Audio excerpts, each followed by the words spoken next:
Nesse exercício, pede para a gente calcular a taxa de variação de entalpia total do gás nitrogênio, que primeiro ele se encontra numa temperatura de 25 graus e 1 atm, então ele vai passar a ter 400 graus Celsius e 1 atm, e ele fala que a vazão molar é de 10 kmol por segundo.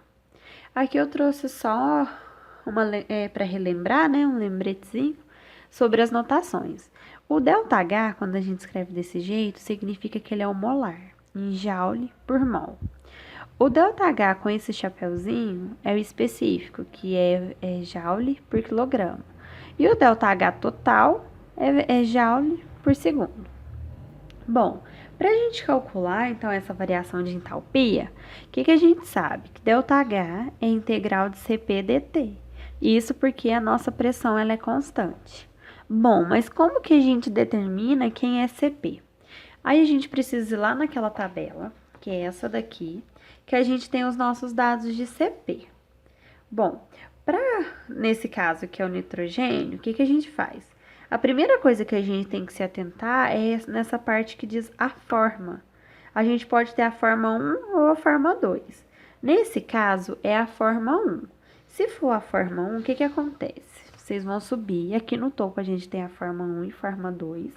Então, a forma 1 fala que o Cp, ele pode estar em kJ por mol graus Celsius ou kJ por mol Kelvin. Ou seja, nossa temperatura pode estar tanto em grau quanto em Kelvin.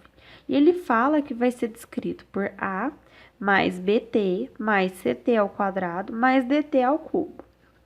Então, quem é esse A, B, C e D, né? Então, a gente volta novamente aqui no nosso nitrogênio e a gente tem que A vezes 10 ao cubo é igual a 29. Então, nessa parte, vocês têm que tomar muito cuidado, porque o que a gente pensa? Às vezes pode confundir fazendo rápido, falar que o A é 29 vezes 10 ao cubo, só que é 29 vezes 10 a menos 3, né? Então, tá, aqui o B vai ser 0,2199 vezes 10 a menos 5, e assim a gente vai continuar. Então, os dados estão todos aqui. Por que isso, né? Porque a gente viu que o A vezes 10 ao cubo, que é igual a 29. Então, se a gente isolar o A, esse sinal do expoente vai inverter. Então, a gente faz isso com cada um. E esses dados, então, sempre vão estar disponíveis naquela tabela de CP.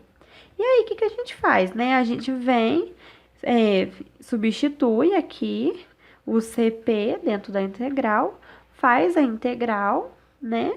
E agora a gente tem que substituir os valores. O que é importante destacar aqui, né? Que vamos supor, a temperatura aqui está ao quadrado. Só que essa não vai ser a diferença ao quadrado, vai ser cada um dos termos ao quadrado. Essa parte é muito importante, porque senão o resultado dá muito diferente.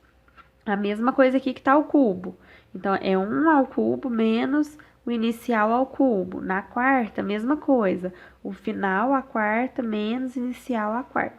E aí, a gente conseguiu calcular o nosso ΔH, que no caso é molar. Então, a gente achou que é 11,1539 kJ por mol. Só que pediu o total. Então, se a gente multiplicar o nosso ΔH molar pela nossa vazão molar que foi fornecida, a gente consegue encontrar o nosso ΔH total.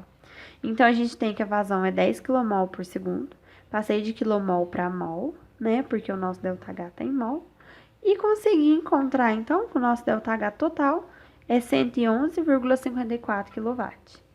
Espero que vocês tenham entendido. Se ficar alguma dúvida, vocês podem me procurar.